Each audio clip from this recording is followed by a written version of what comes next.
للذين أحسنوا الحسنى وزيادة ولا يرهق وجوههم قتر ولا ذلة. Assalamu alaikum wa rahmatullahi wa barakatuh. Dear viewers, brothers and sisters, welcome to our new series of errors and correction. This program or show, the ultimate goal of this is to clear some errors Muslim may fall into. In this episode, we'll continue clearing some errors that a woman or a man can fall into. We continue some errors a woman can fall into. One of the major error, or actually I would call it major sin, that some women, alhamdulillah, not too many Muslim women fall that, but some may fall in this, which we call it lesbian. A Muslim woman should not do that. A woman should not have sexual intercourse unless it's legitimate and legal with the husband. A Muslim woman should not become lesbian with this desire, or actually to have sex with other women.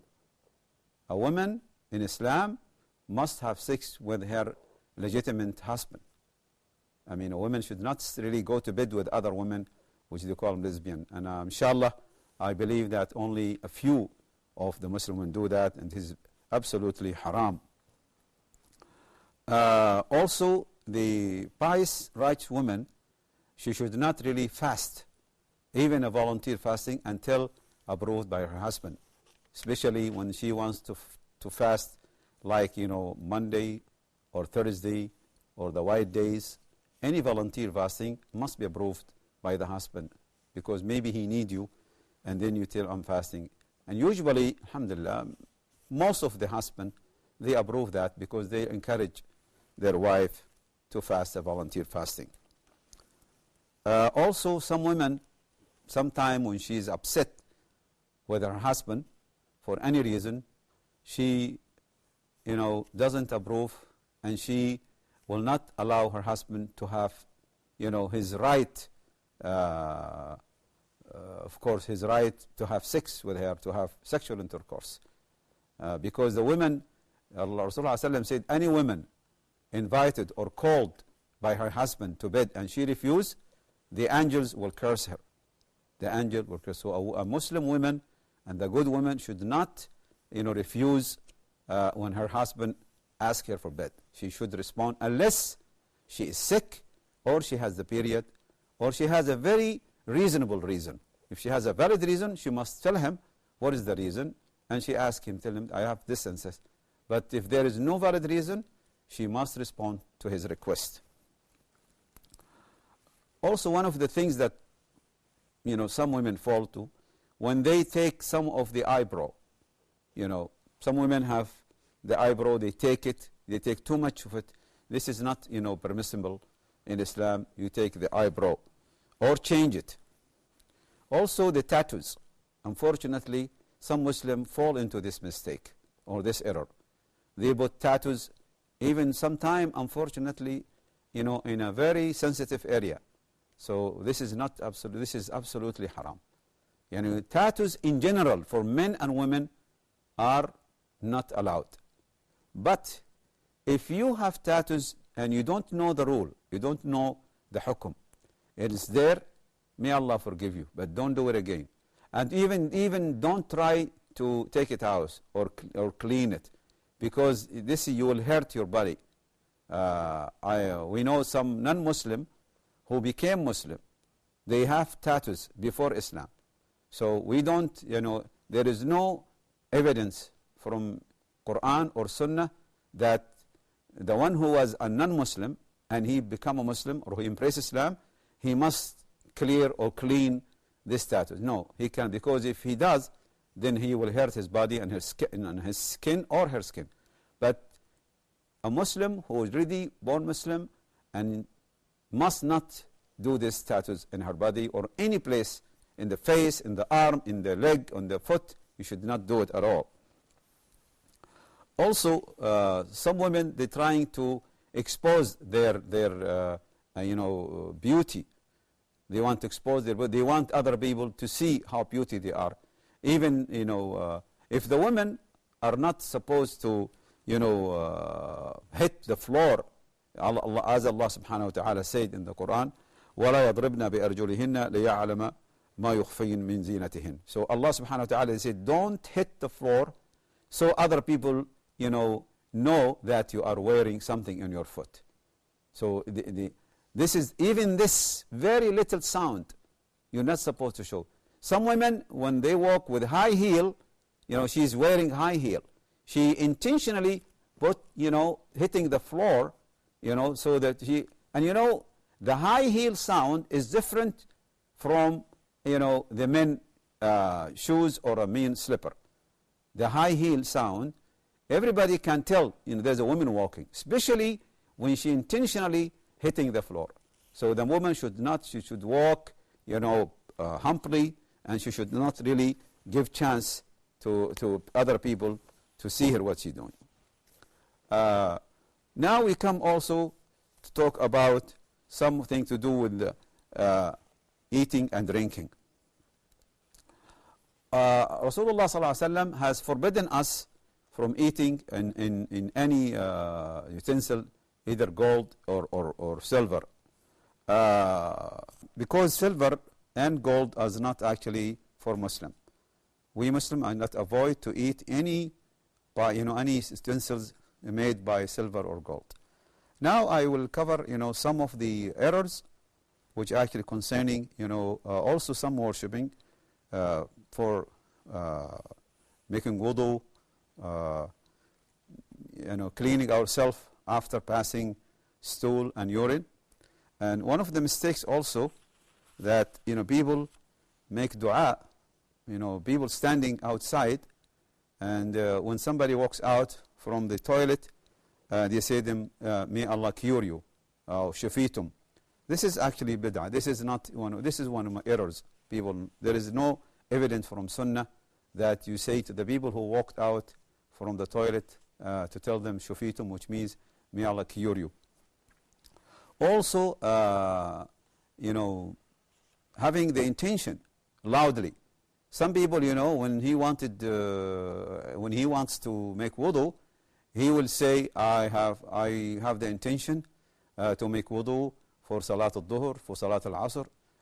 Also, even when he wants to perform Salah, he said, I intended to perform Salat al-Dhuhr, 4 rak'at. I intended to Salat al-Asr, 4 rak'at. This is not from the Sunnah. I mean, the intention should be in your heart. The intention should be in your heart. You don't have to pronounce it. You don't have to speak it loudly. Once it's in your heart is enough. Whether anytime you make wudu or you want to make salah. The only time you have to speak loudly the intention when you are getting in the ritual of Hajj or Umrah, when you want to make ihram. This is the time you have to say labbaik Allahumma labbaik, labbaik la sharika lahu. Then you say labbaik hajjan or labbaik umratan wa hajjan or labbaik hajjan mutamatta' bihi ila al-hajj. This is the only time, but all intention should be silent. You don't have to say it at all. Also, unfortunately, there are some Muslim, they fall into this error. When they are inside the toilet, while they are sitting there and passing, discharging, natural discharge, they keep talking, with each other. You will find, 2 persons are sitting inside the toilet and they are neighbor, they are next to each other. And you will see they are talking to each other and give them maybe their life story. This is also a very major error. When you are inside the toilet, discharging natural discharge, you should not talk, you should not speak. Because, the toilet is actually the house of shaitan. So all what you can do, all what you are allowed to do is before you enter the toilet, you ask refuge from Allah subhanahu wa ta'ala from al-khubth wal-khaba'ith. You say, a'udhu billahi min al-khubthi wal-khaba'ith, which means I seek refuge from devil and, male and women, because khubth, the man and the woman is also the female also. The female is al-khaba'ith. So when you say a'udhu billahi min al-khubth wal-khaba'ith, you're asking Allah protection from shaitan. Once you are inside, no more talking. No. Also, there is a common error spreading out between Muslims. See, they said when you make ghusl, with water which is exposed to the sun, that it may have illness or disease. This is not really true. There is no evidence whatsoever about this error, that you can wash, you can have ghusl, full bath, with water was in the sun or in the shade. And this is not true, that if you if you wash or clean or have wudu from a water was in the sun, it will cause you any disease or any illness. This is not true. Also, there is a mistake, or actually an error among some Muslims. They said the woman who has menstruation should not slaughter the sheep. She should not. This is not true. This is actually one of the error spreading out many people. Having menstruation, the women who have menstruation had nothing to do with that slaughtering the sheep or slaughtering the goat. It has nothing to do with that, because she's still to consider slaughtering has no need to be clean. In other words, no need to be clean to slaughter a sheep or goat. Also, they think that the women who are actually having menstruation should not, have bath. She should not trim her nails. This is again one of the major error among Muslims. Also, they believe that trimming the nails for the woman and having bath for the woman has menstruation during Ramadan is haram. This is again this is a wrong information. This is not true. A woman who has menstruation can trim her nails. She can have bath in Ramadan. All Muslims who are fasting, they have anytime you feel hot, you can have bath once, one time, 3 times, 4 times, any as much as you want. It will not affect your fasting at all.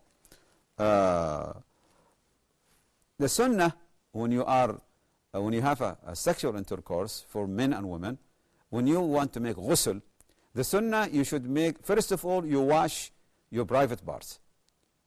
Okay. Some people fall into an error. He just open the water and he just sit under the water, moving his head, moving his right side. This is not right. The correct way of having ghusl from janaba, from sexual intercourse, first of all, man and women. This is applied to both. First thing, you wash your private parts. Then you make wudu. Then you start water with your right side, and then the left side, then the whole body. And make sure the water go inside the nipple, Make sure. And also under the knees. This is actually the correct way. Just putting yourself under the water and keep the shower going on your body, this is not the right way. The right way is, as I say, to wash your private part, to make wudu, and then to have a full bath. Brothers and sisters, we come to conclude this episode. We look forward to see you again, inshallah. Assalamu alaikum wa rahmatullahi wa barakatuh.